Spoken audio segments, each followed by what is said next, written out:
Muito bem, pessoal, vamos iniciar aqui nossa aula de hoje. Vamos começar hoje o estudo da eletrostática. E esse capítulo especificamente trata de interação entre cargas na hipótese em que elas estão estáticas no espaço tridimensional, né? Se você bota duas cargas, solta essas duas cargas, elas vão se repelir ou se atrair, vão se mexer, certo? A gente admite que tem um ente invisível que está segurando essas cargas na posição delas, certo? E elas estão interagindo e quer determinar o efeito que essas cargas produzem na sua vizinhança, né?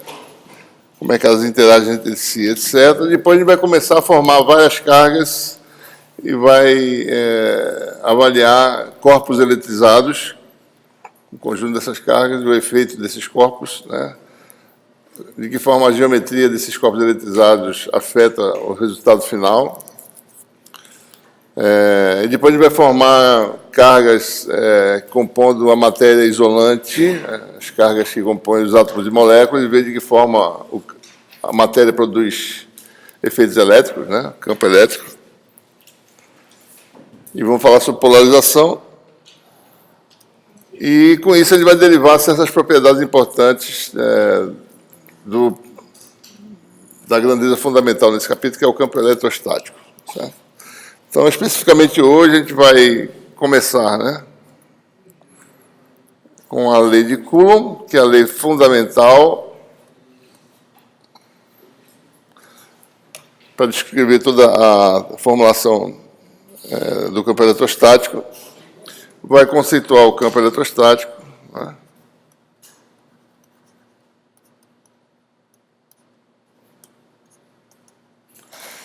E vamos obter uma primeira propriedade para esse campo, que é a lei de Gauss, para o campo eletrostático. Né? Então, é isso que a gente vai falar hoje. Então, no tocante ao que está falando, a eletrostática, né? Lida essencialmente com a interação entre cargas assumidas, né? Estáticas no espaço tridimensional e com a análise dos campos produzidos por essas cargas, né? Algo que a gente vai definir também, tá certo? A grandeza fundamental nessa formulação é a carga elétrica, né? Carga elétrica tem várias propriedades que já são conhecidas de vocês, né?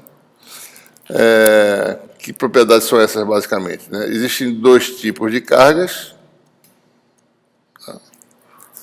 Positivo e negativo. Massa positiva, mas carga tem sinal positivo e negativo. Cargas de mesmo tipo se repetem, isso é outra coisa que se sabe, né?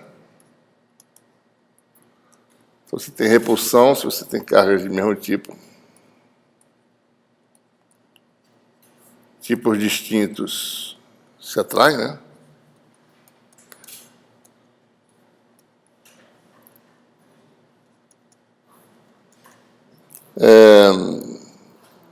Então, para representar esse tipo de interação, um tipo de carga tem um sinal positivo, e outro tipo de carga tem um sinal negativo. O elétron, né, que compõe a parte externa dos átomos, né, convencionou-se receber o sinal negativo, né? Os prótons que estão no núcleo, o sinal positivo. Certo? Bom, a carga é quantizada, né?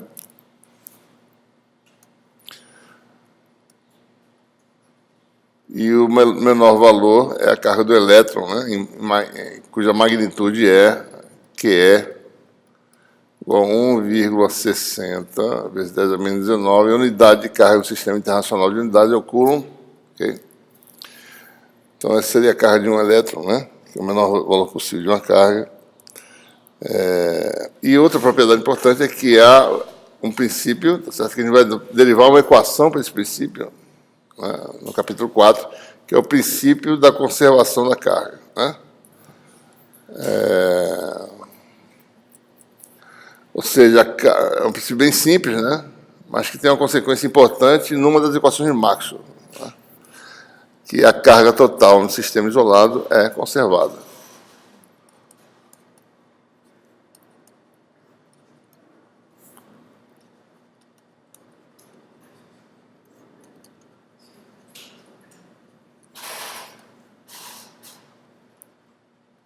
Certo? Bem simples, e há uma equação usando, né, os operadores Nabla, etc., para esse princípio aí, certo? Princípio bem simples, né? O que é um sistema isolado? O sistema isolado é qualquer sistema, né, fechado, em que você não deixa entrar nem sair material dentro desse sistema. Mas ele pode, nesse contexto, esse princípio também é satisfeito se entrar ou sair luz. Se entrar luz aqui dentro, fótons, tá certo? Então, você pode ter uma caixa transparente que entre luz e esse princípio não é violado, certo?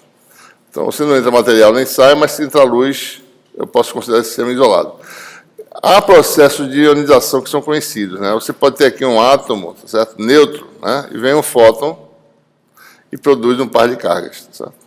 Você pega o elétron e arranca do átomo, né? Um fóton de alta energia ele pode fazer isso, né? Pegar o elétron e arrancar do átomo para promover uma subida de nível de energia, né? Mas observe que, mesmo assim, tá certo?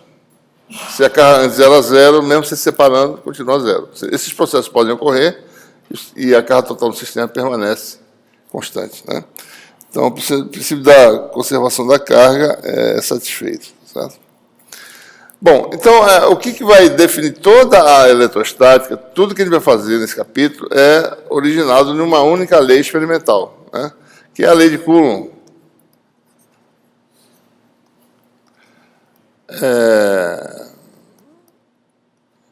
Ele construiu uma balança de alta precisão, uma balança de torção, né? E conseguiu medir com precisão a interação entre partículas pontiformes, né? Cargas pontuais ou cargas pontiformes. O que é isso aí? É aquela situação em que a dimensão física é tão pequena que você pode considerar que essa dimensão é nula, tá certo? Tem um volume igual a zero, né? Então, é uma idealização, né? Se você tem duas cargas de tamanho qualquer, certo? Muito próximas, eu não posso nem falar em carga pontiforme. Mas se eu tiver duas cargas de formato qualquer, bem distantes, a forma física dessas cargas não tem importância, né? É como se num ponto aqui tivesse uma carga e aqui tivesse outra. Sabe? Qualquer corpo de qualquer tamanho pode ser uma carga pontiforme, desde que você observe o efeito longe desse corpo, né? Dois corpos bem distantes viram dois pontos de carga, certo?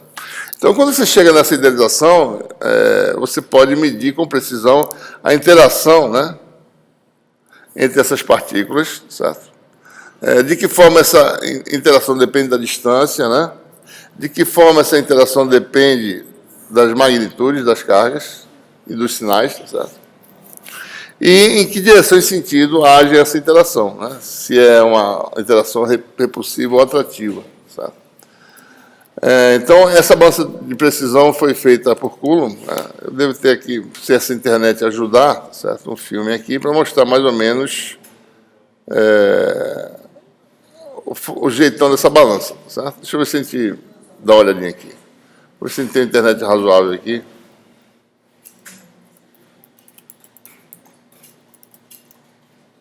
Vou ver se abre aqui. Se puder abrir, a gente faz. Talvez dê.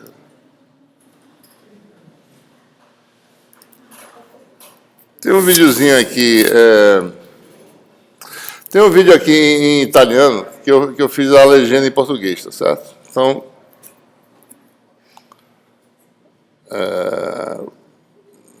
isso aqui mais ou menos explica como é que foi essa... Vamos ver se ele roda direitinho aqui.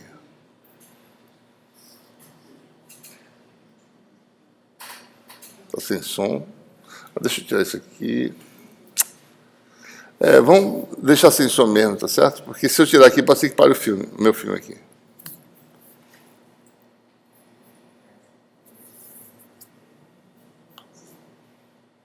Então, você tem aí esse engenho aí, né? O sistema pendurado por uma corda, certo?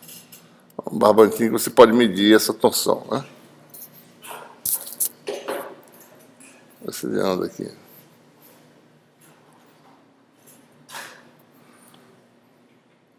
Tem essa régua graduada, né?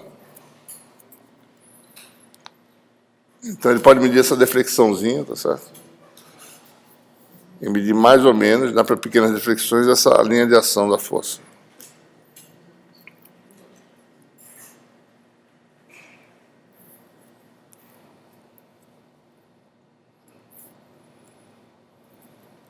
Então, medir a força proporcional a um ângulo, e com isso você pode deduzir mais ou menos a dependência com a distância, né, da força.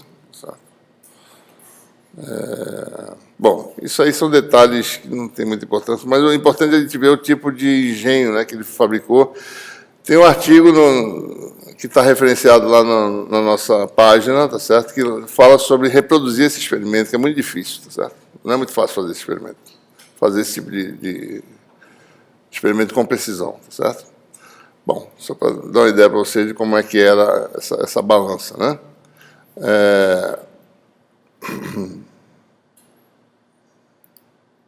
Está lá, né? Muito bem.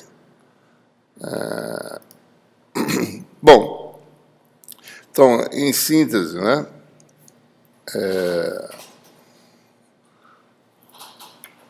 E com isso, você tem aí um sistema de coordenadas, né, duas cargas. E agora a gente vai usar a nossa formulação vetorial, tá certo? Você tem a carga que vamos definir o sistema de coordenadas, que ela é definida pelo vetor posição x1, né? Carga Q2, vetor posição x2. O vetor que vai de Q1 para Q2 define a distância, né? É o vetor diferença x2 menos x1, o módulo dele dá a distância. Né? Então, a lei de Coulomb, essencialmente, estabelece, né,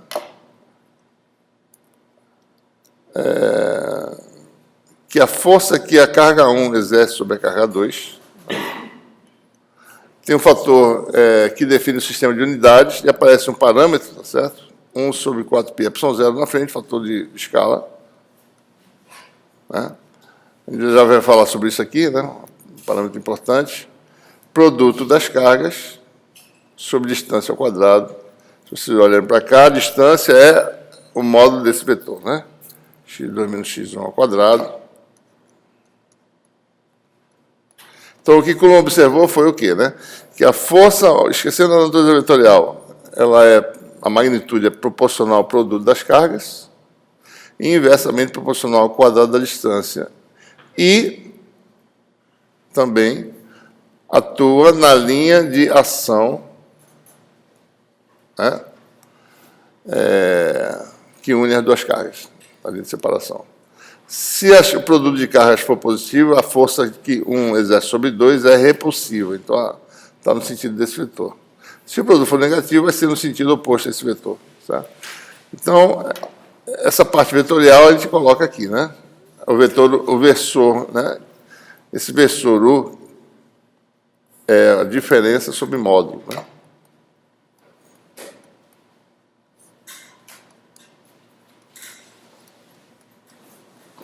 Observe, né? Se esse produto aqui for positivo, a força de 1 sobre 2 está, de fato, no sentido de 1 para 2, ou seja, repulsão, né? No sentido de x2 menos x1. Se isso der negativo, vai ser no sentido oposto, quer dizer, atração. Certo? Então, essa expressão contém todas as informações observadas experimentalmente. Né? Bom, esse parâmetro que aparece aqui é um parâmetro que serve, né, para definir o sistema de unidades. No sistema CGS, isso aqui dá 1, certo? No sistema internacional, isso aqui dá um valor, né, 1 sobre 4πε0 dá, né, 9 vezes 10 a nona, né? O Q, né? Vamos ver, né? Dimensionalmente, esse K aqui, chamar de K, certo? Unidade de força, Newton. Isso aqui não tem dimensão, né? Essa parte aqui. Sobre Coulomb ao quadrado vezes metro quadrado. Então, a dimensão de K é Newton, metro quadrado, por coulomb ao quadrado, né? Certo? E com isso, nós temos um valor para o epsilon zero, certo? Né?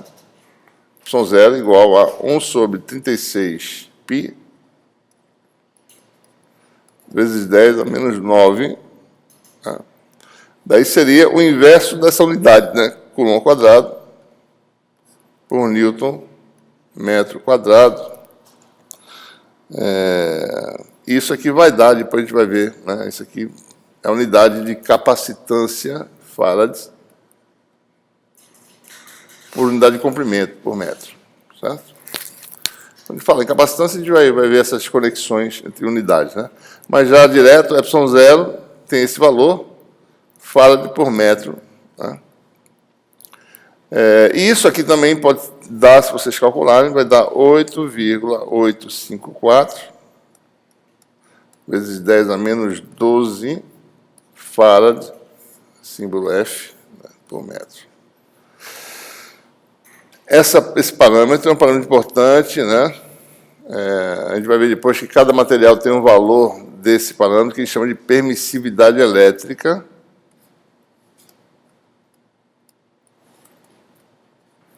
No caso, o zerinho aqui quer dizer que esse é o valor no vácuo, certo? Materiais distintos têm permissividades distintas. Ou seja, quer dizer que se as cargas estiverem imersas dentro d'água, por exemplo, a força é diferente. Essa permissividade tem outro valor, que vai ser maior do que epsilon zero, e essa força vai ser mais fraca, certo? Dentro d'água, do que fora d'água, no ar ou no vácuo, certo? Então, nesse caso, é a do vácuo, né? Então, isso só quer dizer, do jeito que dispersa a lei de Coulomb, diz, depende também do meio de imersão, certo? Né? Estou botando aqui no vácuo, o experimento foi feito no vácuo, mas se você botar em outro meio de imersão, isso muda, e isso depende do meio de imersão onde você coloca suas cargas, certo? Outra propriedade importante da força eletrostática é que ela também obedece ao princípio da superposição,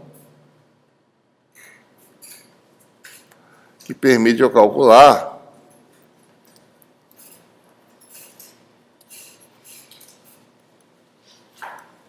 a força de um grupo, de um conjunto de cargas.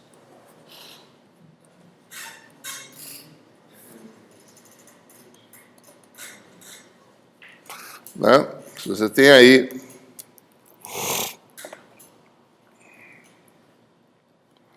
um conjunto aí de cargas, de N cargas, né?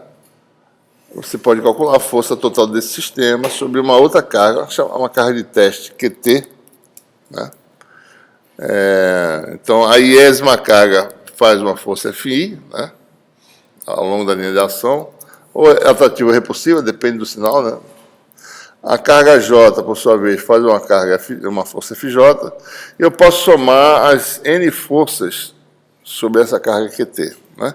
Eu tenho a força total que vai ser calculada como a soma vetorial dessas forças. Né?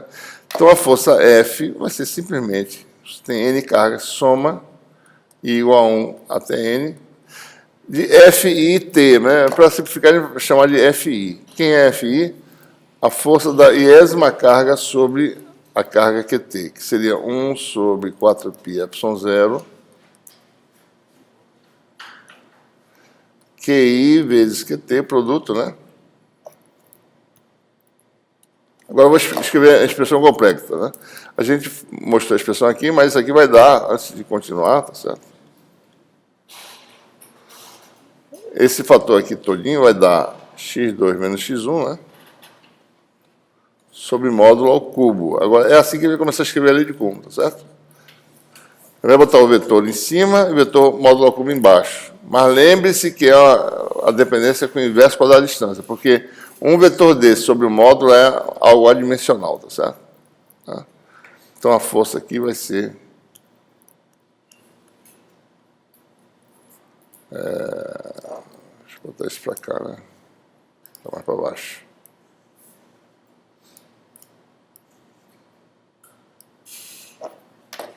Bota aqui para baixo.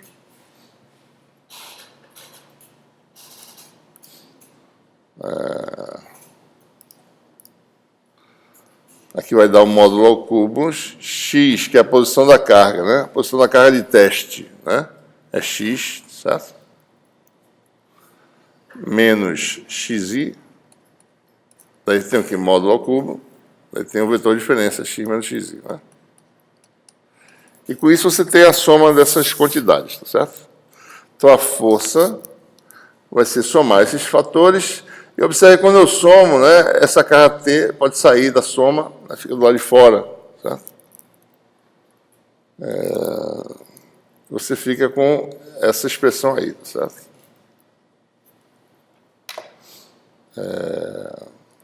Essa é a soma desses termos que eu acabei de falar. E esse QT pode sair dessa soma e ficar do lado de fora, né? Por exemplo, certo?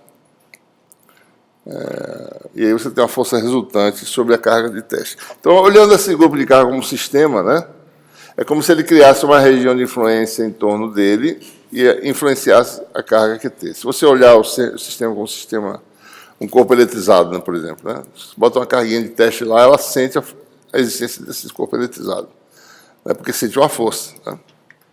Então, é isso que faz a gente definir, né,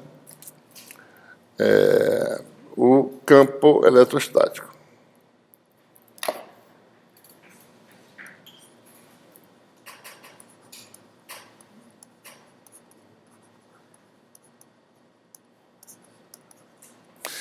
Então, se você tem aí um conjunto de cargas, né? Envolver esse conjunto de cargas por uma delimitação imaginária aqui, né? Você tem aí um conjunto de cargas, certo? A gente está falando de cargas discretas, né? Pontos de carga, né? Discretas. E você bota uma carga de teste. Vamos considerar que essa carga de teste seja positiva, tá certo? QT. Então, esse conjunto de carga vai exercer uma influência sobre essa carga de teste. Digamos que essa influência seja um campo elétrico, talvez, aliás, uma força elétrica F, né? Na direção desse vetor. Né? A gente pode definir uma quantidade, tá certo? Uma grandeza que não depende, na realidade, da existência dessa carga. Né? Depende da existência desse sistema aqui. Então, se eu medir a força nessa carga positiva, né, e dividir pela carga, eu tenho essa grandeza. Ou seja, como a força sobre essa carga é proporcional ao valor da carga, se eu dividir por ela, eu tenho algo independente disso. Isso que é independente é o que a gente chama do campo elétrico, certo? Por definição, é a força numa carga de teste positiva por unidade de carga, certo? Né? Então, quer dizer, é como se existisse uma influência na vizinhança desse sistema eletrizado, né? Em torno dele existe uma distribuição espacial de campo elétrico.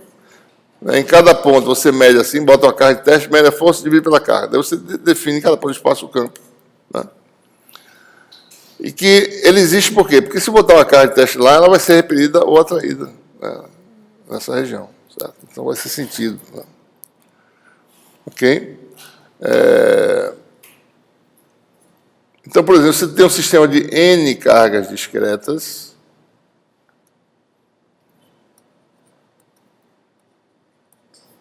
A gente olhar para a expressão original, certo? Está aqui, né? O campo elétrico vai ser essa força dividido por QT, ou seja, vai ser tudo que tem aqui nessa expressão, né, por QT, sem esse fator QT. Então, o campo elétrico, né, para um conjunto de N cargas discretas seria 1 sobre 4πε0, soma no sistema, né, de N cargas, QI x menos xi sobre módulo ao cubo. Então, olhando a unidade física do campo elétrico, isso aqui. Observe aqui, por definição, né, é a unidade de força por unidade de carga, que vai dar Newton por Coulomb, força por unidade de carga, que a gente vai ver que isso aqui vai... Quando a gente falar em potencial elétrico, isso aqui vai dar, por definição, volt por metro. Né? Se a gente muda, né, quando a gente for definir o potencial, vai aparecer essa nova unidade, É mais conveniente usar volt por metro porque a gente lida com grandezas elétricas, né? Volts, né? E não com unidades mecânicas, que é Newton, né? Certo? Volt por metro, né? Assim por diante. Então, observe, né? Daí a gente começa a observar certas propriedades do campo elétrico, né? Propriedades que estão associadas às propriedades de campos vetoriais que a gente discutiu no capítulo 1. Né? Vamos olhar, por exemplo, o campo de uma carga só.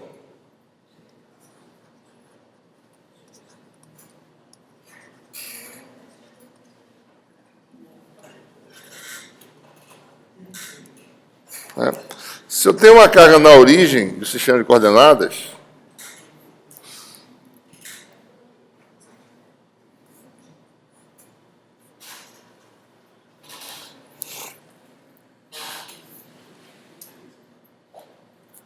a carga Q, bom, qual é o efeito elétrico dessa carga no vetor posição x? Bom, se eu fizesse em esférica, né? O x é o vetor posição, né? R a R, certo?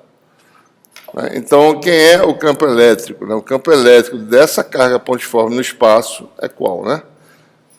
É Q sobre 4πε0 módulo de x, posição da carga, posição zero, né? X menos zero, né? Que dá x mesmo, ao cubo, vezes x, né?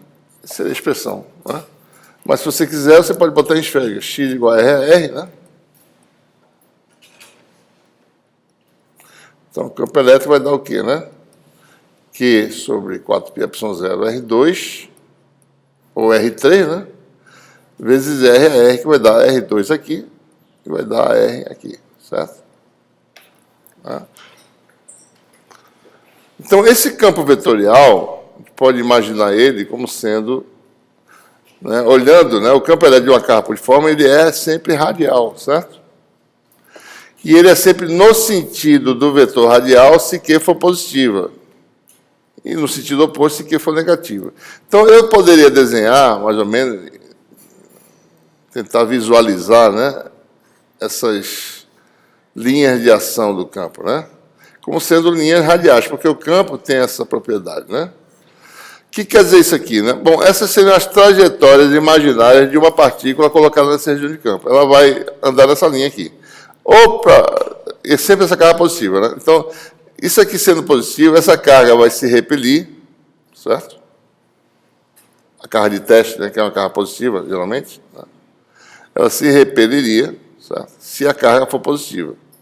Então, nós temos essa forma de visualizar essa influência no espaço, né? É como se naquele ponto você tivesse uma irradiação de linhas, né? Certo? E você teria aí, no caso, algo semelhante, as linhas agora convergindo, né, para o ponto se a carga for negativa. Né?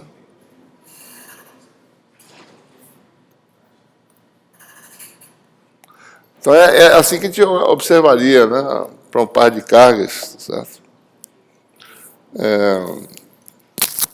Essa influência no espaço, né? Tem linha irradiando, tá certo?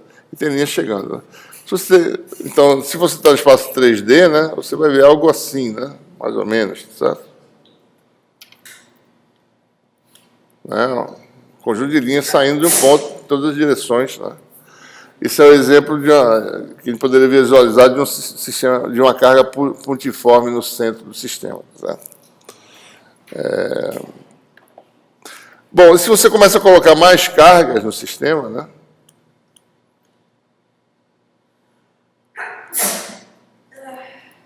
Saúde. Se colocar mais carga no sistema, daí você tem que ver mais ou menos o que seria, né, essa configuração de linha. Né? Então, a gente está falando aqui mais ou menos do que seria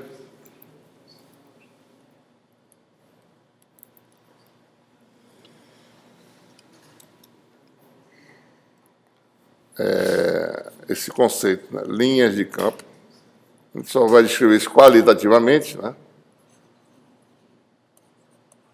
A representação gráfica disso é complicada, você tem que, no fundo, resolver uma equação diferencial para poder determinar em cada ponto como é que está essa distribuição de linha de campo. Mas só para a gente ilustrar aqui, se eu tivesse, por exemplo, uma carga positiva e uma negativa, né? Então, você em cada ponto de espaço tem que calcular, né, o vetor campo resultante, né, e ver em que direção e sentido ele aponta e quão intenso ele é, certo? Então, por exemplo, nesse ponto aqui, suponha que essa carga seja positiva, tá? E essa seja negativa. Então, nesse ponto aqui, essa carga está mais longe, né, tem um campozinho aqui. Essa está mais perto, tem um campo mais forte. Digamos que sejam iguais, de mesma magnitude, né? Então, tem um campo mais forte. E você tem a soma desses dois, tá certo? Você tem aí mais ou menos algo assim, né? Então, aqui o campo está mais forte aqui, tá certo? Aqui mais fraco, né? E aí a resultante agora está para cá, tá certo? Então, se você vê que em cada ponto do espaço, quando tem mais de uma carga, o campo elétrico muda de direção, de sentido e de intensidade, né? Se você juntar esses vetores, você vai formar o que a gente chama de linha de campo, né? Então, você, quando tem esse par de cargas, você vai ter uma junção de linha, vai dar algo assim, né? É como se você soltasse uma partícula, ela ia inicialmente descrever essa trajetória, certo? Depois segura de novo, solta novamente, ela vai descrevendo essa trajetória. Seria uma trajetória de uma partícula que você está segurando aos poucos até ela chegar no ponto que ela, destino dela. Então seria esse tipo de situação aqui, né? Se você soltar aqui, ela vai nessa reta, né, linha de ação, e assim por diante. Então você tem essas configurações de linhas de campo, né, que a gente olharia no espaço dimensional e mostraria mais ou menos de que forma esse sistema está influenciando sua vizinhança, certo? Então, você teria coisas desse tipo aqui, né? Mais ou menos. Isso aqui é uma carga pontiforme, né? Acabei de mostrar positiva e negativa. Aí você tem duas cargas, certo? Então, você tem essas coisas aí, né? Bom, olhando no plano, você tem, se as cargas têm sinais opostos, você tem a linha de campo, né? Que são as trajetórias.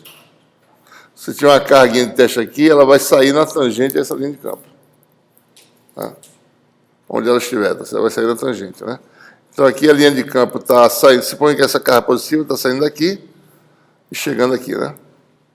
Certo? Você teria essa situação aí, certo? Tá? E aqui você tem o caso de cargas positivas, né? A carga de teste vai ser repelida de longe desse sistema aqui, certo? Você tem essas, se forem ambas positivas, por exemplo, seria algo assim, né? A carga tende a se afastar da região, vai embora, certo? Tá? Então, a gente começa a entender por que você tem aquelas colisões que a gente sabe nos átomos, né? Você tem um sistema de carga, daí vê uma carga aqui, ela de repente desvia, certo? Como se fosse uma colisão, um choque, né? Certo? Então, uma carga vindo aqui, ela vai tentar se aproximar e passa por aqui, tá certo? Então, essa distribuição de campo explica mais ou menos essas coisas, né? E esses gráficos podem se tornar cada vez mais complicados. Se você imaginar no espaço tridimensional, você tem situações mais complicadas, né? Isso aqui é um par de cargas, tá certo? Tem essa linha do espaço 3D, né? Aqui você tem no tetraedro, né? Todas de mesmo sinal, dá para observar, tá certo? Tá? Se repelindo. E uma delas aí, no caso, essa aqui, sinal oposto às demais. Né? Fazer isso aqui no espaço dimensional é complicado, né?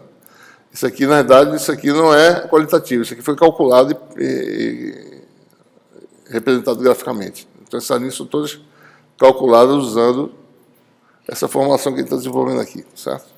Está fora do alcance desse curso, né, de a gente fazer esses cálculos, né, mas só para você saber que isso é possível fazer, né, usando os aplicativos matemática, MATLAB, Mathcad, etc. Certo? Muito bem.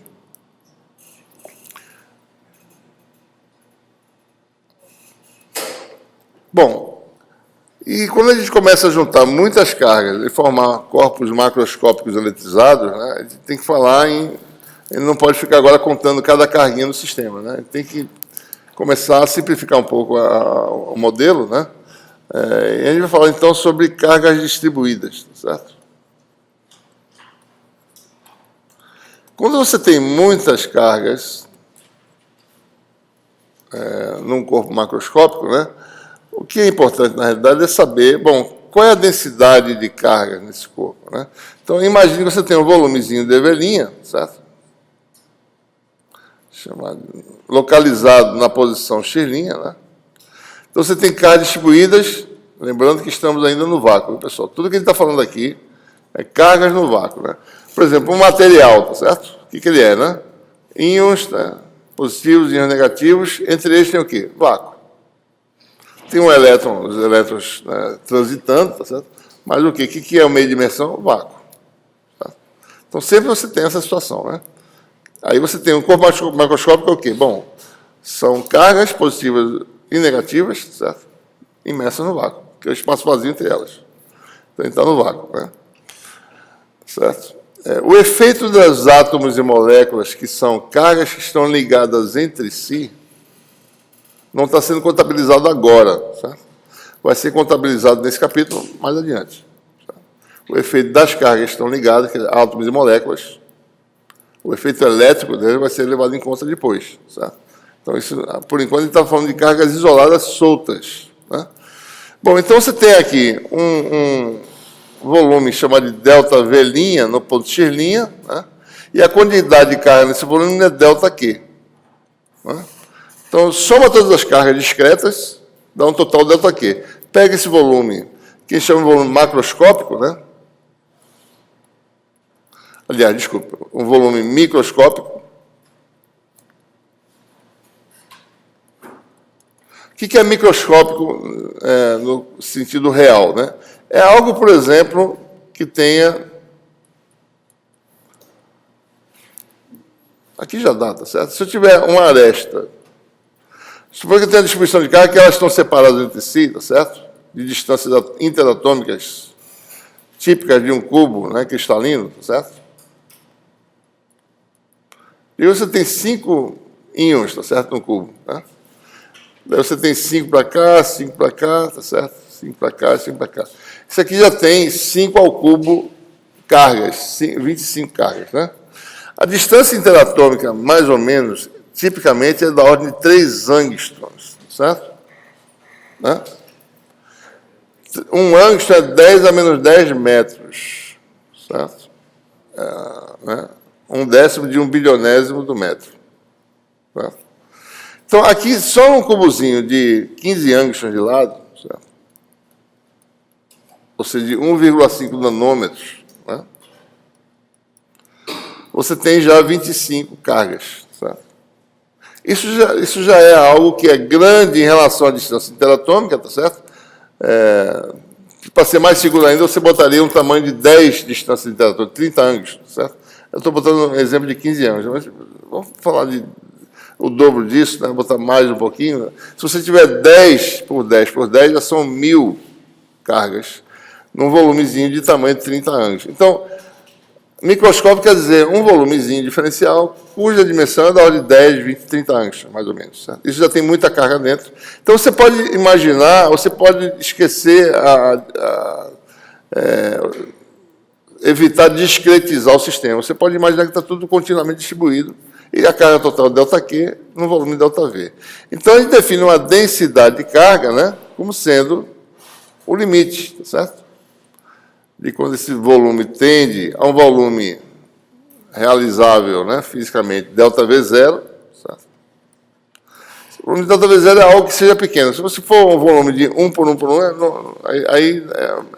você teria que discretizar o sistema. Mas se você chegar a um valor mínimo, tá certo? Então você tem aí, do ponto de vista físico, né, isso é suficiente para dar uma diferencial, né, de carga por unidade de volume, tá certo? Certo? Então, tendo mais ou menos 10 átomos, 10 cargas de aresta, se já está no volume diferencial, pode imaginar que seja tão pequeno que você possa imaginar, tá certo? Se eu precisar trabalhar em efeitos elétricos e magnéticos ou eletromagnéticos em distâncias interatômicas, aí eu tenho que olhar com calma a distribuição discreta de cargas. Mas para escalas de variação grandes, com essa dimensão, né, ou seja, se o campo varia na ordem de milímetro, né, ou de micron, tá certo? Se a distância que você está observando, a variação do campo é micrométrica, isso aqui é nanométrico, tá certo? Os 10 nanômetros, 30 nanômetros, é muito menor, é 100 vezes menor do que micron, tá certo? Então, isso pode ser considerado continuamente distribuído. Então, a gente define essa densidade de carga, né? Então, a gente imagina que um corpo eletrizado ele tem uma densidade de carga, né? No ponto X', tem um volume dV', e a quantidade de carga é dQ, e dQ é a densidade ρ, que depende disso aqui, porque isso pode variar, né? É uma função da coordenada do ponto dV'. Então, eu posso calcular num ponto de espaço qualquer, ou dentro ou fora, tá certo? Do objeto, né? O campo elétrico, um ponto X. Calculando o campo elétrico, eu calculo a força que se eu botar uma carga de teste aqui. Posso calcular a interação. Então, o que é o campo elétrico? Bom, esse elemento me dá uma contribuição dE para o campo, né? Então, você vai ter dE, é a fórmula fundamental, é a carga que você tem lá, dQ sobre 4πε0, daí o vetor de diferença, né, que é x menos x', módulo ao cubo, vetor de diferença x menos x', certo? E com isso eu posso agora parametrizar em termos da densidade, né? Você tem a contribuição do elemento de volume parametrizada em termos desses elementos.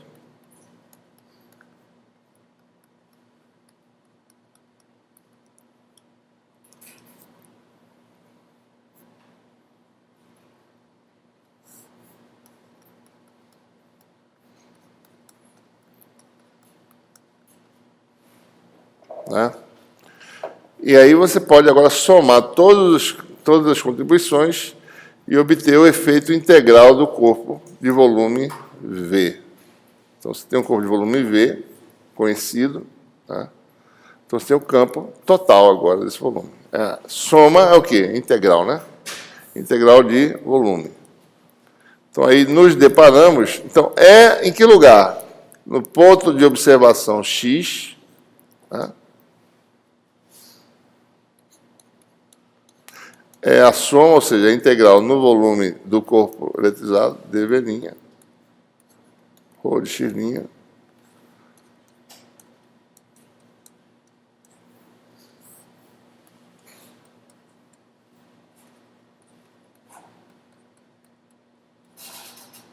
Aí você tem a primeira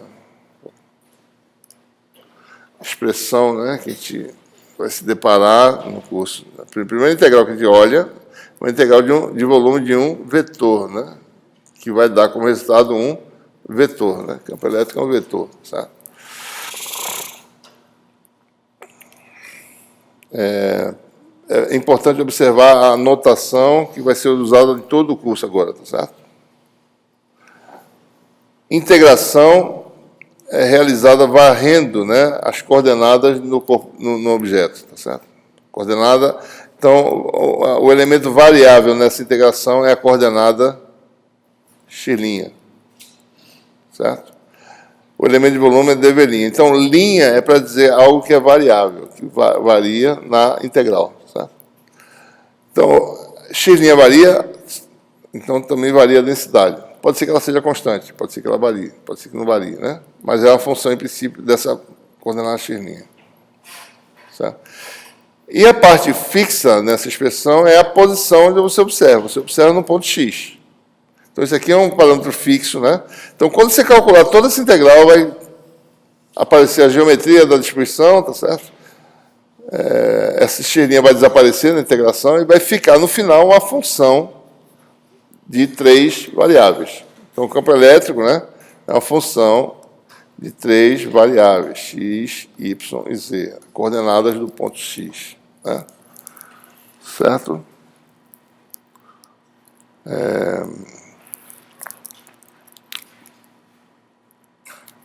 Bom, a a gente tem aí também idealizações, né? Certo? Que a gente precisa falar aqui. Tem muitas situações em que o volume é praticamente uma região bidimensional, uma superfície. E tem situações em que o volume se torna praticamente uma coisa unidimensional, né? Um fio, tá certo? Um filamento, né? De carga. Então, você tem volume tridimensional mesmo de carga, superfície de carga e linha de carga, né? Então, nesse caso, você tem idealizações, tá certo? Você tem aí volume, a gente acabou de falar, né? Certo? Então, a gente trata volume como tendo uma densidade volumétrica de carga, que a gente acabou de definir, né? Você acabou de fazer. Rho é igual a dq dv, né? Então, a unidade física, né, da densidade é o quê? Coulomb por metro cúbico, certo? Tem tantos como metro cúbico de densidade. Né? Ora, se você for para a superfície, você tem uma folha de cargas. Então, você tem o elemento de área, que aparece, e a carga nesse elemento de área, que é dq. Então, você tem aí a densidade de carga superficial ρS, que vai ser carga por unidade de área. Né? Então, a gente falaria, então, nesse caso, não precisa falar em densidade volumétrica, mas densidade superficial de carga. dq de sigma linha, né? E se você vai para um filamento de carga, né? Então você tem carga distribuída ao longo do comprimento, né, do caminho, tá certo? Então, se você tem um comprimento diferencial dL', e a carga é dq, a densidade de carga linear é ρL, que é a razão dq dL'. Então, aqui nesse caso aqui da Coulomb por metro quadrado, né? No caso da densidade linear de carga, você tem dq dL'. Você pode falar em Coulomb por metro, né? Se você olha uma transmissão dessa, ela tem carga distribuída, certo? Então você vê, bom, qual é a carga no comprimento de linha, né? Você tem a densidade linear de carga, né? Certo? E com isso você tem aí expressões equivalentes, né, para essas situações, né? Observe que o que aparece em cima sempre é dq, né? Então, o dq vai ser ou ρdv, dependendo da distribuição, ou vai ser ρs de sigma, ou vai ser ρl dl, né? Eu vou botar o linha quando colocar na integral, certo? Mas seria algo assim, certo? Então, a integral vai ser de volume para a distribuição de carga volumétrica, de superfície para a distribuição de carga superficial, ou de linha, se for uma distribuição de carga linear, né? Então, você vai ter aí essas expressões, né? Se você tem uma distribuição de carga superficial, o que aparece aqui é sempre dq, né?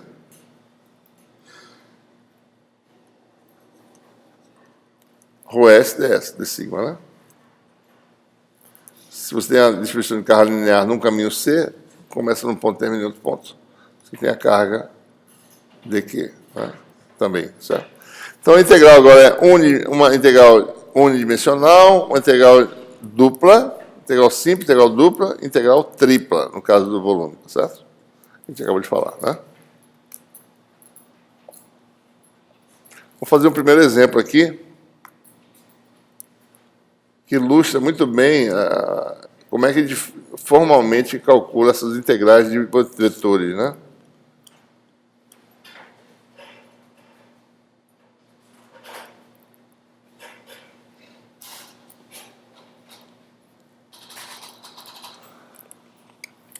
Esse exemplo aqui.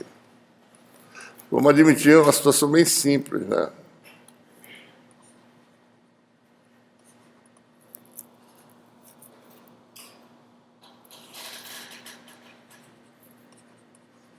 Suponha que o nosso corpo seja no formato esférico, né?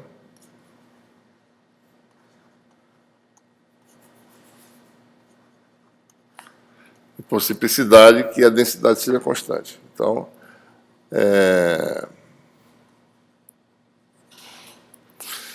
Você quer dizer que em todos os pontos a densidade é sempre um valor fixo, né? Ou zero. Então, uniformemente carregada quer dizer que a densidade é a mesma em cada ponto, certo? Tem uma distribuição uniforme de carga. Então, suponha que nós tenhamos aí essa esfera, né?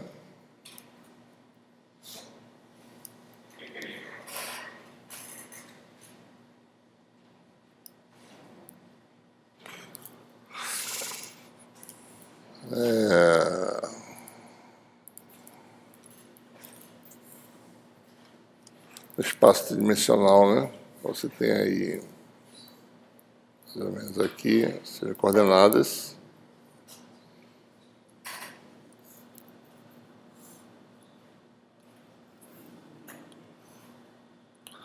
Onde indica a esfera tem raio A. Ele quer determinar o campo no espaço, dentro ou fora da esfera, né? Nessa hipótese. Então, observe, né? A gente está no vácuo, tá certo? Você pulveriza o vácuo com cargas, né? Com a densidade da Rosetta, certo? Então, observe, né? Eu escrevi aqui o sistema de coordenadas que eu botei o Z para cima. Eu podia botar o Z para cá, o X para lá, etc. Eu podia botar em qualquer direção, né? Então, observe que essa esfera tem eu posso desenhar do jeito que eu quiser esse sistema de coordenadas, né? Ou em qualquer direção que eu quiser. Então, vamos especificamente calcular o campo elétrico no eixo Z, certo? Por que o eixo Z? Porque o eixo Z desempenha um papel importante no sistema de coordenadas cartesianas, esféricas, cilíndricas e esféricas também, né? O ângulo polar em relação ao eixo Z, tá certo? O eixo Z tem um versor que está no sistema de coordenadas cartesianas e cilíndricas. Então, vamos calcular no eixo Z, num ponto, a distância R da origem, certo? Tá? Deixa eu ver se tem uma figura melhor aqui. Oi? As cargas estão distribuídas no círculo? Não, estão no volume. Estão em todo o volume. Certo? Deixa eu ver se tem um desenho aqui melhor, mais ou menos. Melhor para a gente ilustrar aqui.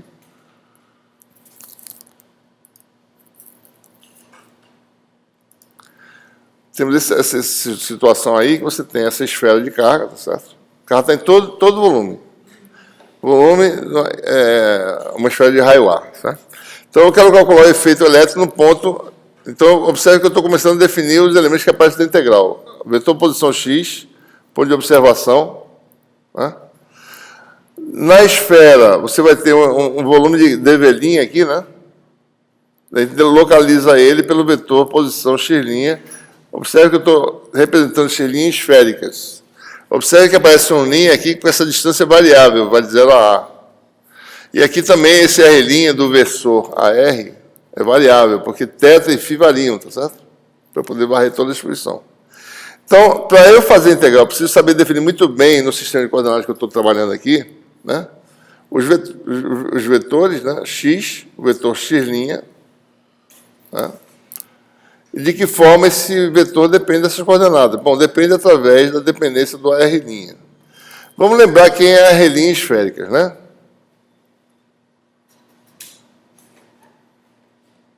Se a gente fizer o R', certo? Olhando esse sistema de coordenadas, a gente usaria a lei de transformação para transformar isso em cartesianas, né? Para poder calcular essa integral. Ou seja, eu preciso explicitamente saber a dependência angular desse vetor, certo? Desse versor. Então, projetar na direção Z, dá uma projeção cosseno de θ', na direção radial de cilíndricas, dá um versor seno de θ',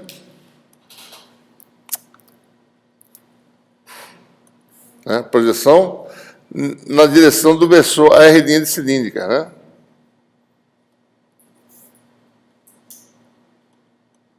Mais cosseno de θ' a Z. Por sua vez, eu posso decompor isso também, né? Mais, se eu quiser, tá certo? Se eu quiser, se for necessário, eu decomponho mais, né? Vou deixar assim por enquanto, mas se fosse necessário, pegar. Bom, quem é a R'? A R' é cosseno de φ' X mais, daí a projeção na direção do Y é o seno de φ', que é essa projeção aqui.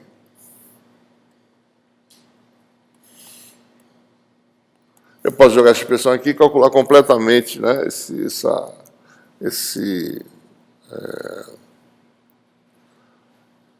o R de esférica, né?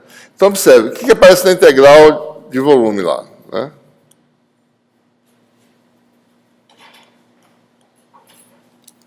Onde é que está? Ela está aqui embaixo, está aqui, né? Então aparece a densidade de carga. Bom, a densidade de carga é constante, né? Aparece o x, certo? Bom, x está aqui. X é o vetor no eixo z. E aparece x'. Bom, x' é quem? X', por sua vez, é a distância do ponto até a origem, né? Vezes a R'. A R' está expresso lá. E falta também o dV', né? dV' em esféricas. É uma esfera, né? A gente vai fazer esféricas. Está misturando um pouquinho os vetores, né? Mas a gente precisa, né? Tem um vetor que está fixo aqui no eixo Z. Então, dV' é R' ao quadrado, dR', d ômega'. Este aqui é seno θ', d θ', dφ'. Certo? Então, a gente tem então, a integral tripla que a gente precisa calcular. Né? Vamos lá. Vou fazer aqui separado. Então, no eixo Z, o campo elétrico vai ser quem, né? O campo do eixo Z, no ponto de coordenadas 0, 0, Z, vai ser 1 sobre 4πε0. Vou botar aqui assim ainda, né? Integral de volume. dV', né? Vou deixar dV' por enquanto. Daí você tem o vetor posição x, z a z, menos vetor posição do elemento de volume, é R' a R',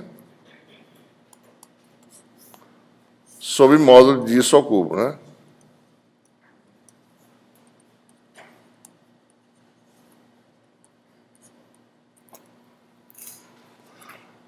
Antes de expandir qualquer coisa, eu vou calcular esse módulo sem fazer muita coisa, né? Então, esse módulo aí vai dar o quê? Daí a gente vai aquela propriedade, a produto escalar do vetor com ele mesmo, certo? Então, vai dar produto escalar do vetor com ele mesmo.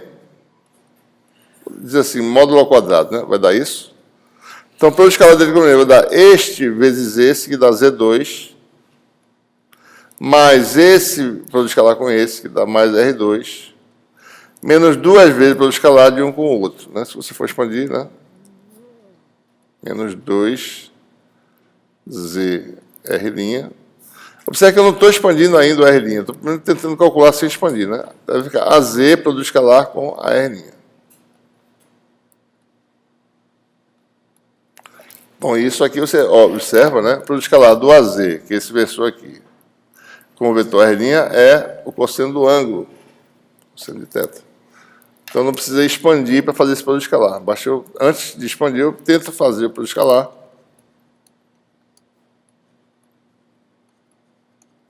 E aqui vai dar cosseno de θ'. É uma função, né? Então, você tem aí o denominador, tá certo? Então, vai dar... Isso aqui vai dar isso aqui, isso mais ou menos chama de parênteses, né? Vai dar isto elevado ao meio, elevado ao cubo, elevado a 3 meios, certo? Embaixo, né? Certo? E aqui, para calcular a integral, eu realmente vou ter que decompor esse vetor, né? E fazer a integral, realmente. Aí eu vou ter que começar a fazer a integral, né? Então, a R' está decomposta. Então, o campo elétrico vai dar...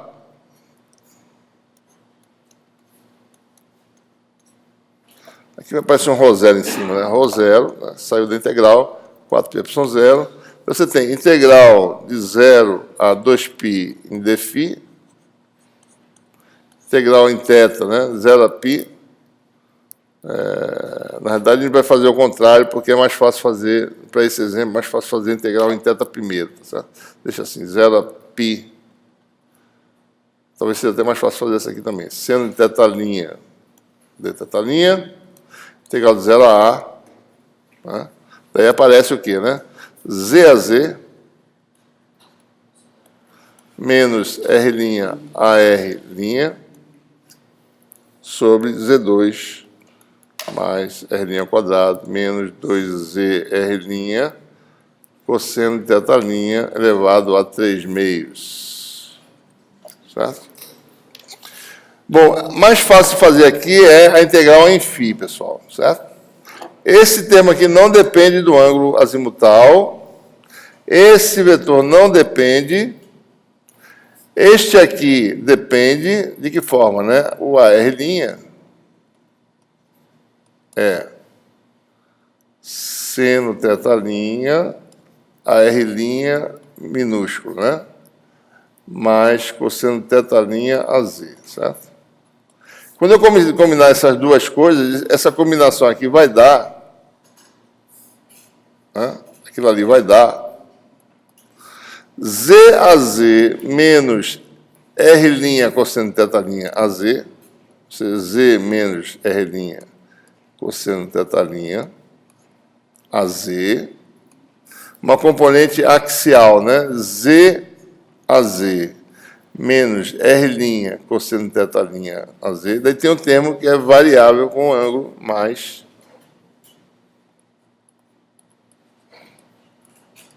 Certo? Então, observe, né? Você tem a integral no ângulo azimutal, no ângulo polar, desse fator sobre esse fator aqui, desse vetor, certo? E observe que isto aqui não depende do ângulo azimutal, certo? Isso aqui depende. Quando eu fizer a integral azimutal, isso aqui vai dar 2π vezes isso sobre isso. Né? Quando eu fizer a integral deste aqui, eu vou ter uma integral do tipo integral de AR' d'φ', de 0 a 2π. Certo? Isso aqui vai dar 0. Né? Porque a R' depende de cosseno de φ e de seno de φ. Integral de cosseno dá 0, integral de seno dá 0. É simplesmente dizer que a soma desses vetores, ó, dá 0. A integral quer dizer isso, somar vetores radiais, tá certo? Uniformemente distribuídos, tá? Se eu somar todos eles, vai dar vetor nulo. Certo? Vocês podem calcular, né? Basta decompor em cilíndricas, dá cosseno de φ' AX mais seno de φ' AY, integral do cosseno de φ' dá 0, a média da função cosseno, a média da função seno dá 0. Ou seja, em resumo, o resultado da integração azimutal vai dar 2π vezes isso, mais 0. Né? Então, você tem um fator de 2π aparecendo ali, então o campo elétrico fica assim, ó. O 0. Então, 2π vezes AZ, certo? Então, Rho 0, 2π com 4π dá 2. Né? E aí você fica, essa integral já foi realizada. Está faltando uma parte aqui que eu esqueci, né, pessoal? Integral de 0 a A, né? R' ao quadrado dR', né? Que eu não coloquei aqui, tá certo? Então fica aí, integral de 0 a A.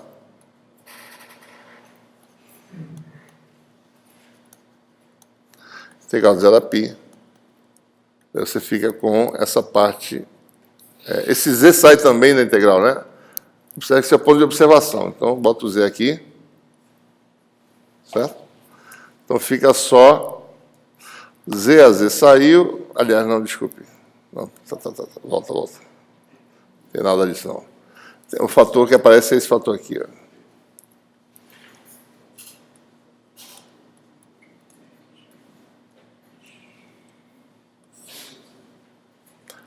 Fica um fator embaixo, que é esse fator aqui, complicado, né?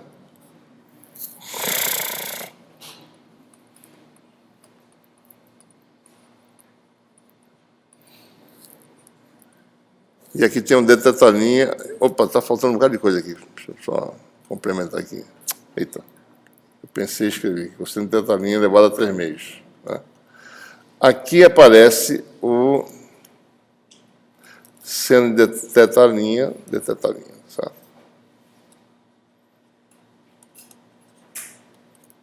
Ok?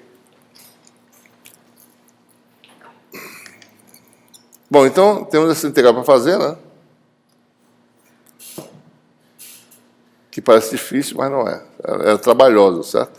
Por quê? Por que ela não é difícil? Por favor, vamos parar aí um pouquinho. A derivada disso aqui, se vocês olharem, certo? Dá isso aqui, seno de θ, né? Então, você tem uma função que é uma potência de algo, tá certo? Cuja derivada está em cima. Então, essa integral não é difícil calcular, né? Aqui também, tá certo? Você tem uma réplica dessa função e a derivada dela junto. Certo? Então, essas coisas são fáceis de calcular, tá certo? São trabalhosas, né?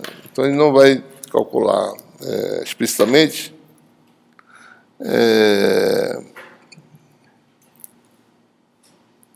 Tem aqui, tá certo?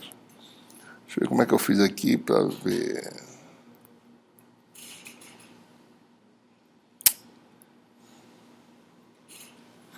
Bom, a gente pode escrever. Bom, observe, né? Quando eu calcular a integral aqui, certo?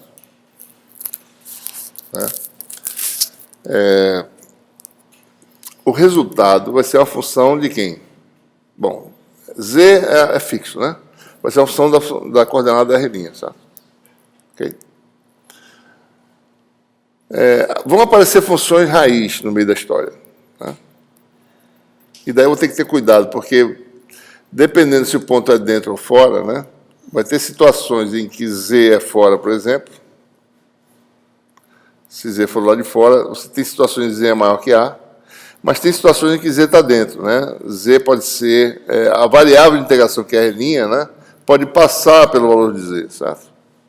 Tem situações em que se z for menor que A, vai ter situações em que R' é menor que z e situações em que R' é maior que z. Isso tem influência no tipo de resultado que dá a integral, que tem uma combinação de raízes. E raízes a gente tem que tomar cuidado, porque a gente tem que extrair. Não tem raiz negativa aqui, a raiz tem que ser positiva, tá certo? Bom, então, esse resultado aqui, como um todo, dá uma função f de R'. Ou seja, o produto de R' ao quadrado com isso aqui vai dar uma função f de R' que tem uma propriedade interessante, né? Vale. Deixa eu ver como é que está aqui. Deixa eu ver aqui na outra. Para não ser errado, tá certo?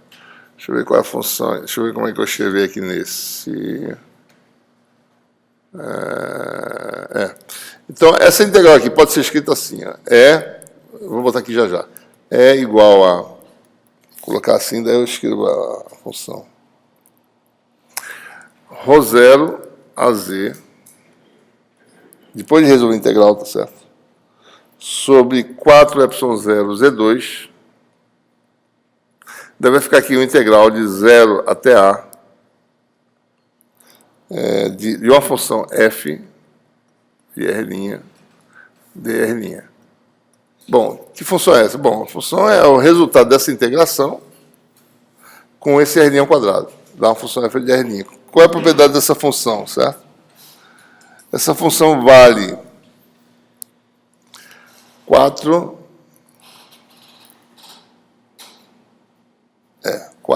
ao quadrado se R' for menor que z. Certo? E vale 0 se R' for maior do que z. Né? Como é que isso acontece? Bom, faça as passagens e veja como é que acontece essa integral. Faça essa continha dessa integração aí, certo? Para ver exatamente o que acontece lá. Né? Vai dar exatamente isso. Porque aparece, o que aparece lá é raiz quadrada de alguma coisa ao quadrado, certo? E aqui tem uma função aqui dentro. E isso aqui vai dar um módulo dessa coisa que está lá dentro. Certo? E a função módulo tem essa propriedade, ela muda, né? Se o argumento é negativo, ela tem ela mesma. Né? Se é negativo, é menos ela. É por isso que aparece essa coisa aqui, que acontece exatamente em função dessas raízes que surgem na integração. Né? Certo? Então, aí a gente pode calcular. Bom, se eu tenho certeza que o meu ponto é do lado de fora, ou seja, no caso em que o ponto de observação é exterior, né? Então, eu estou sempre satisfazendo essa condição aqui. Né? Z é sempre maior que a variável de integração que vai de 0 a A, no máximo. Né? Então, o campo elétrico vai dar quanto? Né? Vou ver se eu fiz certo aqui.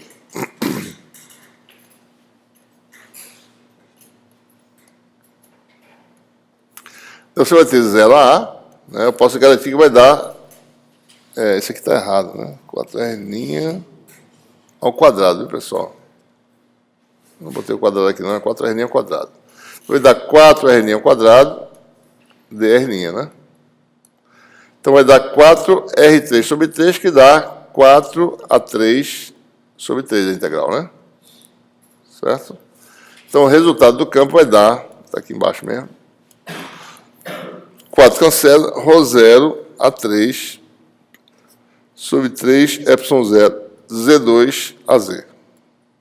Então, no exterior, admitindo Z positivo, digamos assim, né? O campo está no sentido, digamos que ρ0 seja positivo, densidade positiva de carga positiva total. Então, o campo é radial, cai com o inverso do quadrado da distância, né? Que é a lei original de Coulomb para uma carga pontiforme, o campo cai com o inverso do quadrado da distância. Certo? Então, do lado de fora é como se fosse uma carga pontiforme no centro, né? E o campo cai com o inverso do quadrado da distância. E do lado de dentro? Bom, aí eu tenho que tomar cuidado, né?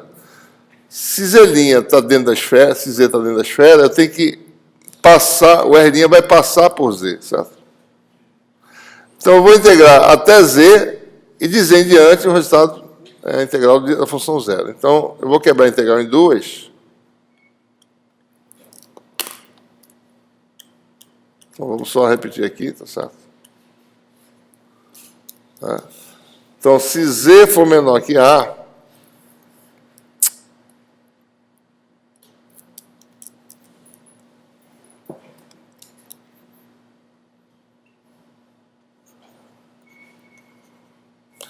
então o campo elétrico vai dar a expressão lá, né? ρ0 sobre 4ε0 Z2 AZ.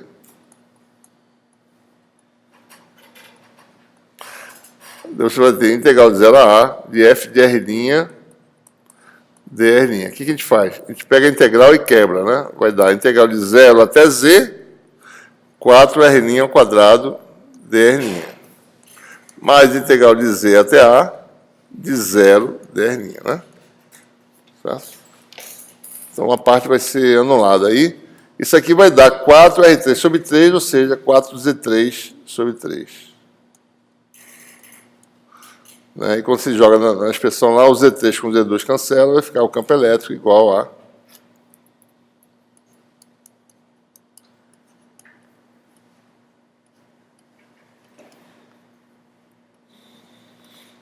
E aí é diferente, o campo elétrico no centro vale 0, tá? E aumenta linearmente até a superfície da esfera e atinge o máximo quando Z é igual a A. Saiu da esfera e começa a cair com o inverso quadrado da distância. Tá?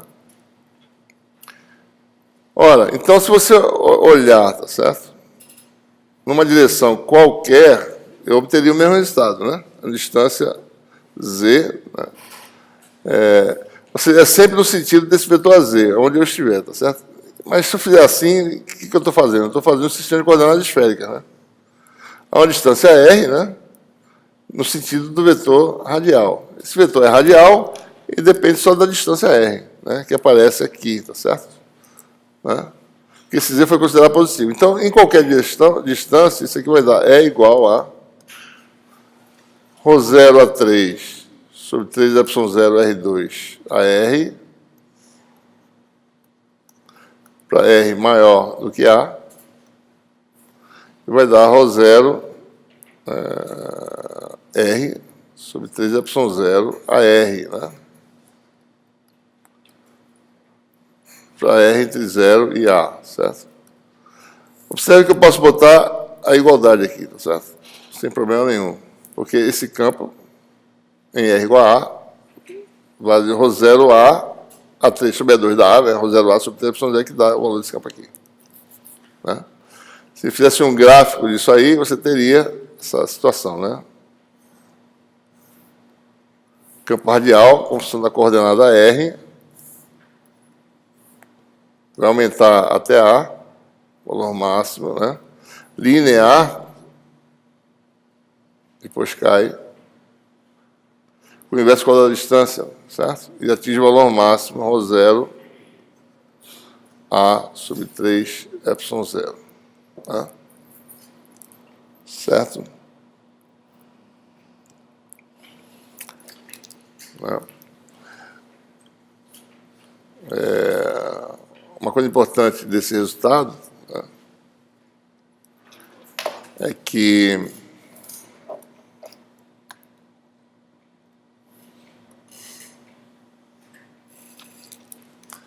se você calcula, né,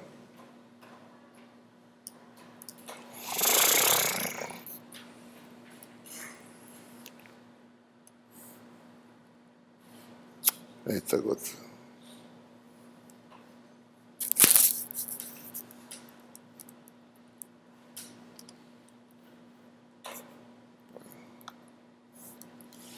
Não dá nada isso aqui agora. Ah, não. Peraí. Acho que ela paga. Não sei por que não está fazendo isso. Mudou aqui o modo de operação. Deixa eu fazer assim, então, peraí. Está deixando um rastro, né? O que aconteceu aqui, pô?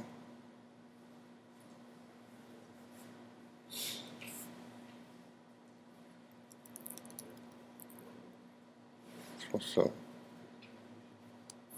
Tem jeito. Agora entrou nesse modo novo aí. Não deixa essa bolinha aí, certo? Depois eu lido com ela depois. Vamos lá. Eu não consigo apagar, né? Deixa eu ver. Aqui eu consegui. Ah, eu não consigo aqui. Está apagando o círculo. Então, deixa eu tirar a cor do círculo. Se bem que o círculo não tem cor. Bom, deixa assim mesmo. Deixa eu falar. Então, pessoal, veja bem. Observe que se você tem um círculo, uma esfera de raio R, né? E eu quiser calcular o campo a uma distância R da origem, tá certo? Ele deu ρ0 R sobre 3ε0 no campo radial, não é isso? Se você calcular a carga que está dentro dessa esfera, vai dar a densidade ρ0 vezes o volume da esfera, que é 4/3 de πr3. Nesse caso é isso, porque a densidade é constante, né?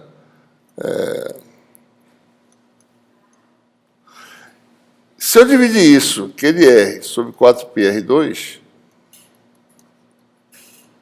isso aqui vai dar o quê?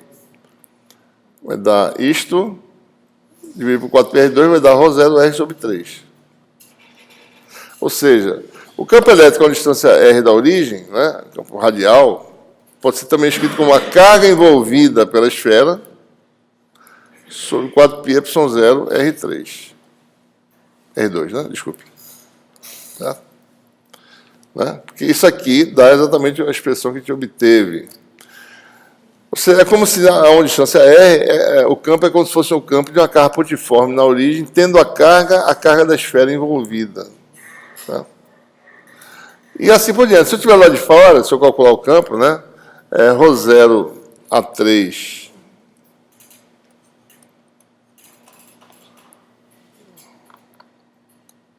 sobre 3 ε0 R2, né? Se eu pegar Q de A, né, sobre 4πr2, vai dar o mesmo resultado, tá certo? Observe, né? Q de A vai dar ρ0 A3 sobre 4π vezes 4πr3 vezes 4π sobre 3, né? Sobre 4πr2 vai dar exatamente ρ0 A3 sobre 3 ε0 R2.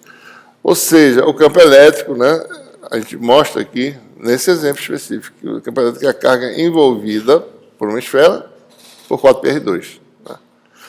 Tudo se passa como é uma distância R, dentro ou fora, eu tivesse a carga envolvida pela esfera, né, subtendida pela distância R, como se ela estivesse no centro, né, como se fosse uma carga pontiforme, e o campo dessa carga pontiforme. Né?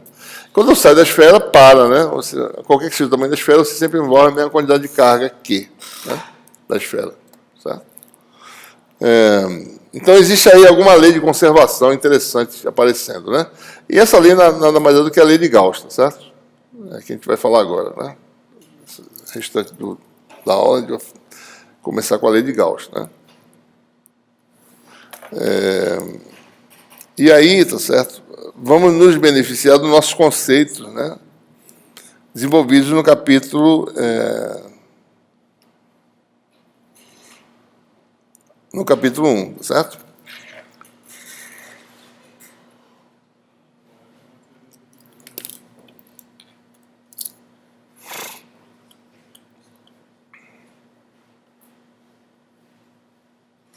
Deixa eu fazer um comentário rápido, né? Uma carga pontiforme, né?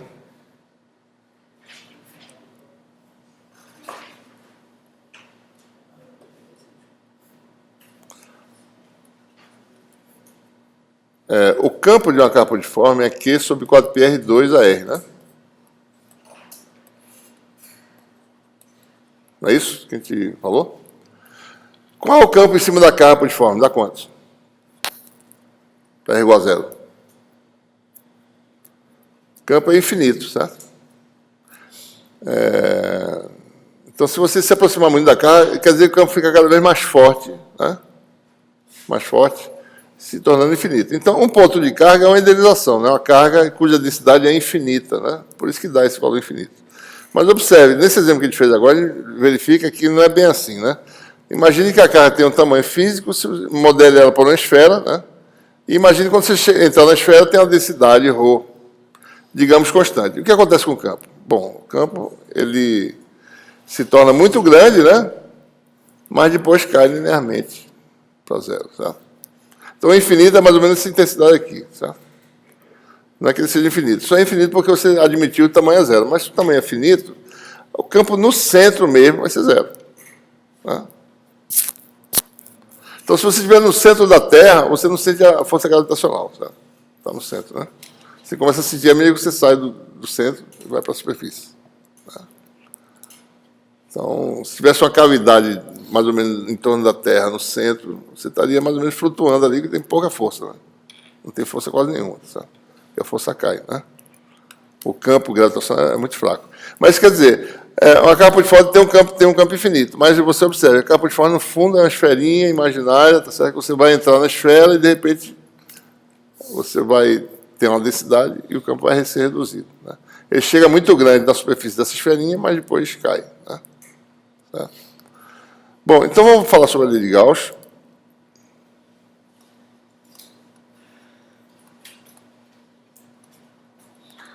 Então, a lei de Gauss é uma propriedade de conservação. Vamos definir o vetor de deslocamento elétrico, o vetor de densidade de fluxo elétrico, para simplificar as contas, tá certo?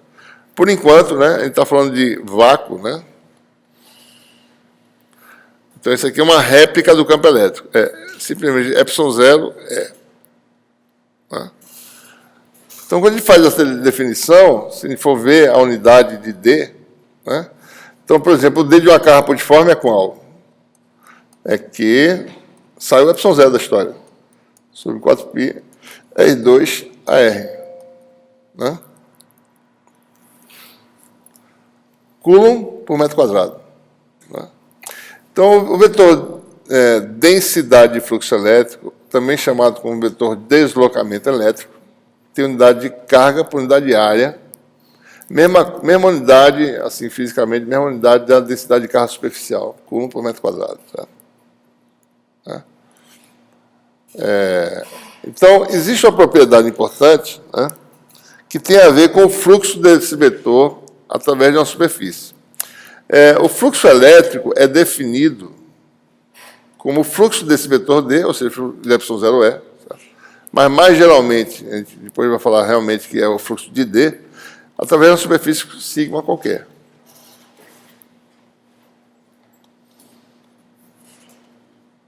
Né?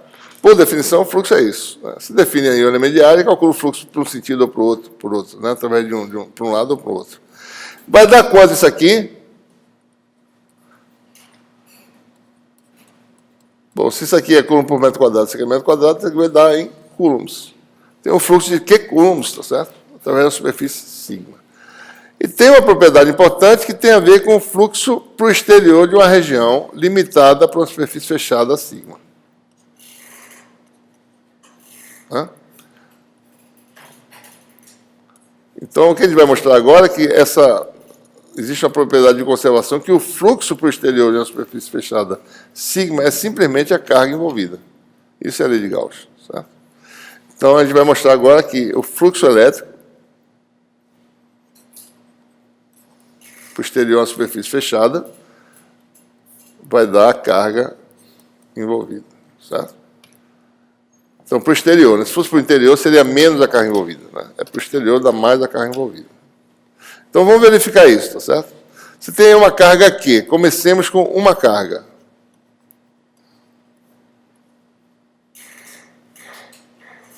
Certo? E outra coisa, esse fluxo aqui não depende da forma da superfície. Isso aqui é interessante, né? Independente da forma geométrica da superfície, dá isso. Então, se tem uma carga, o que acontece? Tem aqui uma superfície de forma bem arbitrária, né? Essa é uma pera, certo? Bom, então você tem aqui o vetor D dessa carguinha, tá certo? Deixa eu botar uma posição mais...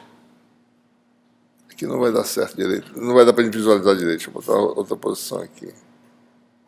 Vou botar talvez aqui, peraí.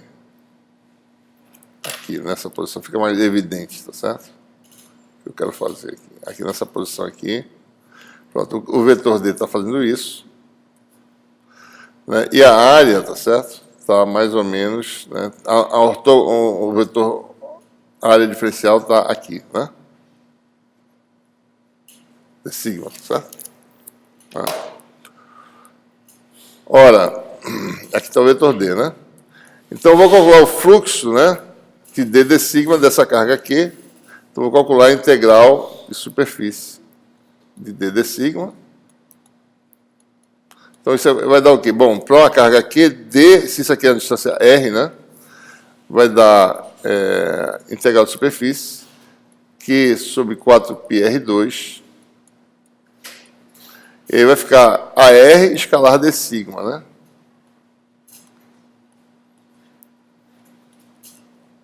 É isso? Bom, isso aqui tudinho, 4π sai, né? Q sobre 4π. É a integral de superfície dessa quantidade aqui. Olha, isso aqui é a componente quem? Radial da área diferencial. É D sigma radial. Certo? Bom, quem é D sigma radial, né?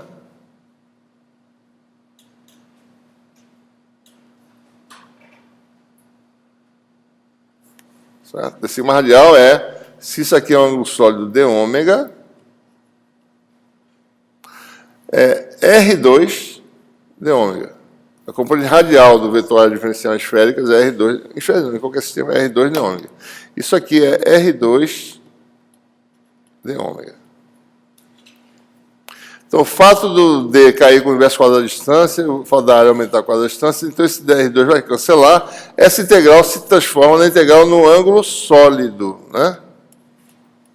Ângulo sólido subtendido por uma figura fechada. Então, o ângulo sólido máximo é quanto? 4π esferoradianos. R2 com R2 cancela, isso aqui é d ômega. Esse dá 4π, com 4π cancela, que dá aqui. Certo? Eita. Certo? Então, o fluxo elétrico, independentemente da forma da superfície, dá a carga envolvida. Então, é a propriedade de conservação que ele estava querendo mostrar para uma carga, né?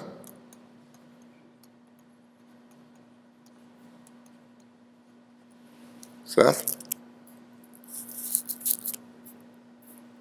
E é claro que esse princípio pode ser generalizado qualquer que seja a quantidade de carga que você colocar, né? Vou mostrar aqui. Olha isso aqui, bicho. Aqui, né?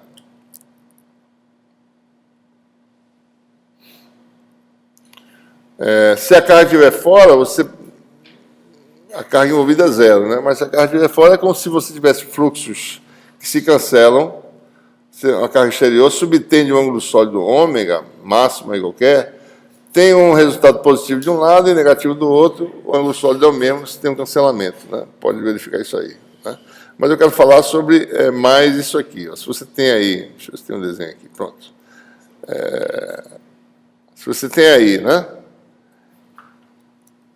Várias cargas. Você engloba as primeiras N1 com a superfície fechada e as restantes deixa lá de fora. Daí eu posso calcular o fluxo elétrico para o exterior, né? O D vai ser a soma vetorial dos D individuais, né? D de todos os Ds, tá certo? Soma de I igual a 1 até N de DI. Né? Que a soma de I igual a 1 até N1, né? As primeiras N de cargas estão dentro.